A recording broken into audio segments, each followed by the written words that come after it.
house in order tonight against the Suns. And speaking of getting their houses in order, how about the 49ers? They certainly did that against Tampa Bay, didn't they, Drapes? Did they really? Everything's they are set up. It's all nice right now, right? Yeah. Okay. See? I knew you wouldn't agree, but Right. I wasn't sure about NBC Sports Bay Area 49er host and analyst Rod Brooks. You don't agree with that notion, Rod? That's that silly hate. That's all that is. Nah, man. Hey, man. What you trying to get fitted for a ring or something? Come on now. Not after what we saw the other day against Tampa. That's a far cry from a Super Bowl team right now. No, hey, listen, you're not lying about that. I mean, if we don't keep it real, we're going to keep it right. No, the Niners are not a Super Bowl team right now, but what they are is a team that good offensively, although they got to be better in the red zone, and I'm sure we'll talk about that. But I think they're projecting that way because they got McCaffrey, and George Kittle has been really their savior in the red zone for the past month to 5 weeks. But offensively, they're good. Defensively, for me, few too many lapses when it comes to stopping the run. But they're good up front. They get pressure. They make plays when they need to. Fred Warner is one of the best linebackers in the business, and I'm a big fan of their young secondary. The problem with the Niners right now is how much is their special teams going to be a problem for them? I don't know if they're good enough to overcome a championship or plan for winning a championship standpoint. Are they good enough to overcome, at best, unreliable special teams? You know what I'm saying? Put the Jake Moody thing aside for a second, if you can, because he missed 3 field goals. They've been horrible all year long when it comes to kick coverage, when it comes to punt coverage. They've given up a kick return for a touchdown, punt return setting up game-winning or touchdowns. I think that happened in the Arizona game. They got 2 kickers hurt, before they even had to go back to Moody. That puts a lot of stress on a defense that is good, but how many times can you keep having your special teams mess it up for you? And then it comes to a head with Jake Moody, who hasn't been bad. Over the last couple of years, he's only missed a couple of field goals. He missed 2 field goals in his last 15 games, going 23 or 35. But you're only as good as your last game. He missed 3 kicks, and it wasn't even close. So they got to fix their special teams and a couple other things before you start talking about them winning a championship for sure. Yeah, it's funny because we all do it in, sports talk. We all exaggerate. This team is terrible. This team is trash. That play was terrible. Yeah. But when we say the 49ers special teams have been dreadful, it's actually spot on. Every game is something, maybe right? An understatement.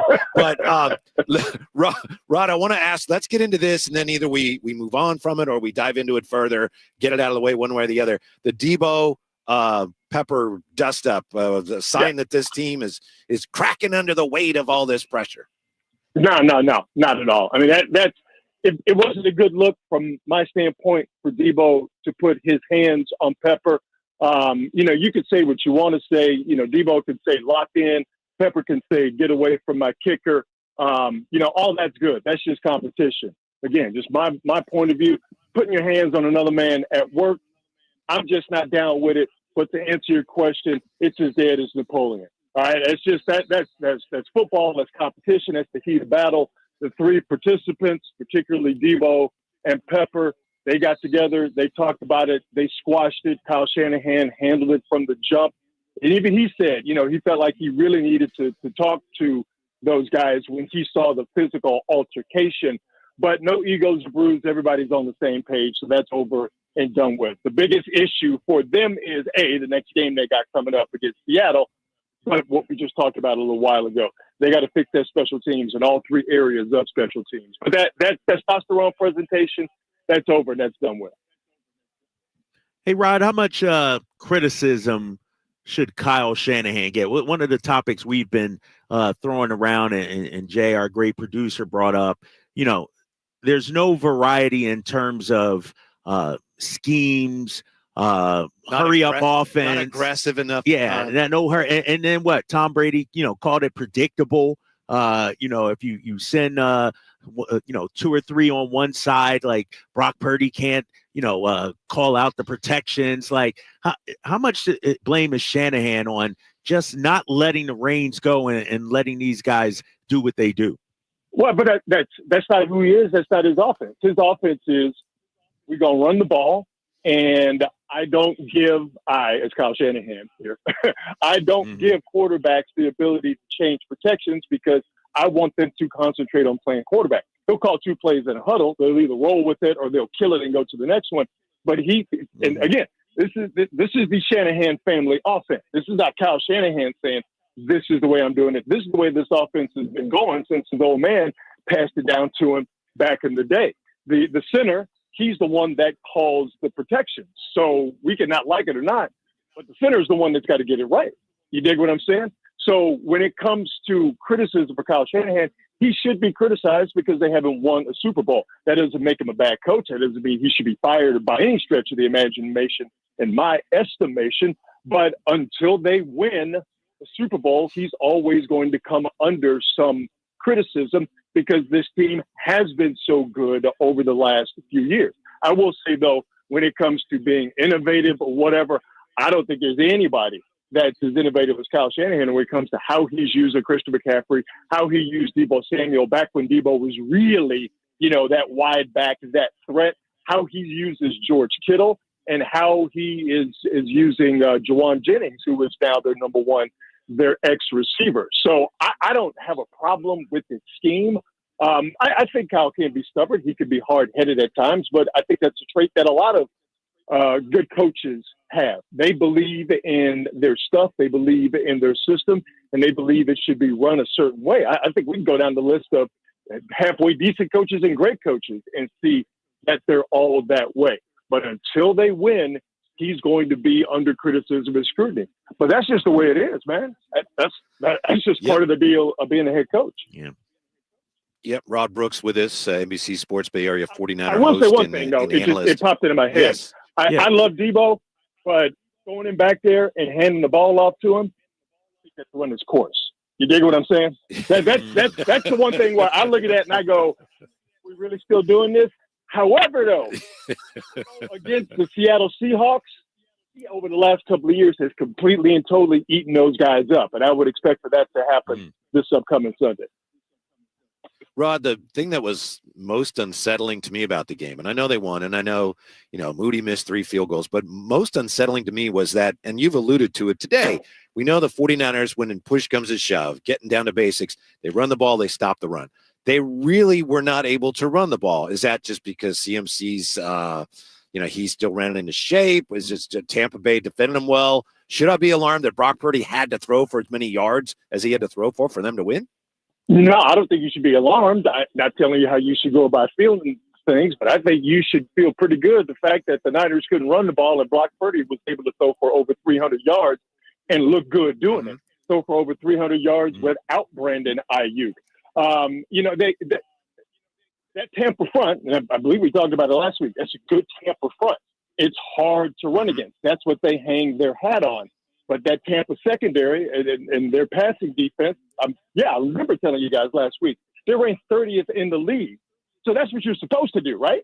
If you're not able to get what you want to get on the ground, then you need to be able to attack them through the air. And there have been previous Niner teams, quarterback by guys who I will not mention because I'm not trying to throw shade on them, but you know who they are, that when the running game was taken away, they couldn't throw the ball.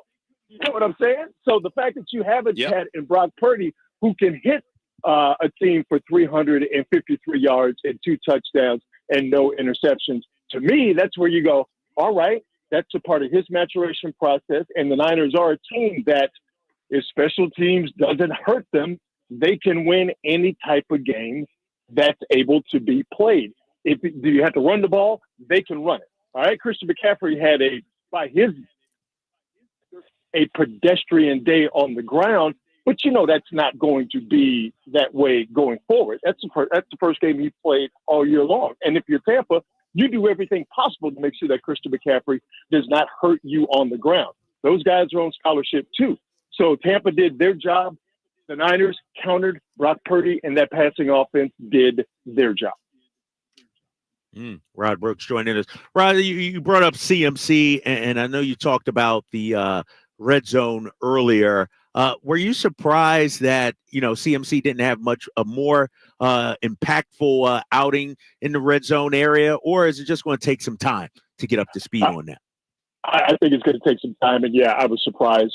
Maybe I was just more hopeful than anything else. I thought those red zone packages were going to put Tampa in a blender. It didn't happen, and I don't think though that it's necessarily reflection. He tries to say on McCaffrey and him being back early. I think that was Tampa doing their job, but also the Niners, they couldn't run the ball again on first down in the red zone, and that's something that Kyle Shanahan talked about when the Niners were really having their red zone problems a few weeks ago, that they can't run the ball efficiently in the red zone. It makes everything else all blocky and wonky. But again, and this is where you look at the Niners and go, they're not a Super Bowl winning team yet. They don't look that way yet, but they can counter, and they have other ways and other guys they can go to if a certain part of the game or a certain guy is not getting the job done. If Christian McCaffrey is not there to help you in the red zone and you're not running the ball well, then just throw the ball up to George Kittle and let him tiptoe in the corner of the end zone. And here's the funny thing about that Kittle catch. Even his best catch.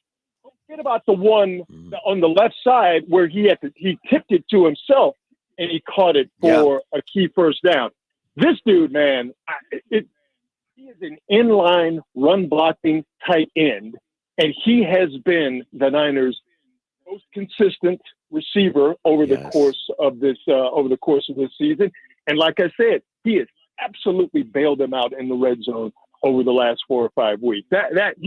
He's 100% goofball and 100% ball player. Hey, yes. Hey, man, Rod, before we let you go, do you think Drape's Eagles are in any kind of trouble on tomorrow night? No. See, here's why they're not in trouble. Well, you know what? Actually, I take that back. Maybe they are in trouble because they're finally going to play a team with the pulse, right? Yes. Yes. Come on. It's not 11. It's not 11 garbage cans out there lined up against them. You know what? I mean, the Niners in the NFC West, they got to see the Seahawks again. Everybody in the NFC West, man, they swinging and banging. But then you get to the NFC East, and you got 2 pushovers in Dallas and in the New York Giants. So the fact you said the NFC West is slanging and banging or whatever it was. Come on. So now that Drake's Eagles going to finally see a team with a pulse. Yeah, man, I'm interested to see what the Commanders going to do. I'm interested to see Nick Sirianni go get in the way and just say, no, you know what? I don't want these points. I'm interested to see if Jaden Daniels going to get at that Philly secondary that the Niners got at last year. Yeah, I'm interested. all I know is, Rod, hey, phone lines are always open on this show, so you're more than welcome to call in on Friday, big fella. 916-339-1140. Give us a holler. Thanks, Rod. I got stuff to do on Friday. I can't do it, dog, but I'll talk to you next week. Of course. We'll be watching. Enjoy the game. We'll talk to you next week. All right, fellas. Y'all be good, as always. All right, Thank you. All right, yeah, when we come back, Kyle Draper will be happy to know that for the 49ers, the Yak is back. Ooh. And I got to tell you, I got some numbers. I found some numbers on your team that I think you're really going to like. I test, big fella, but I'll welcome the numbers also. Yeah, all right. I'll We welcome got the those numbers when we come right back.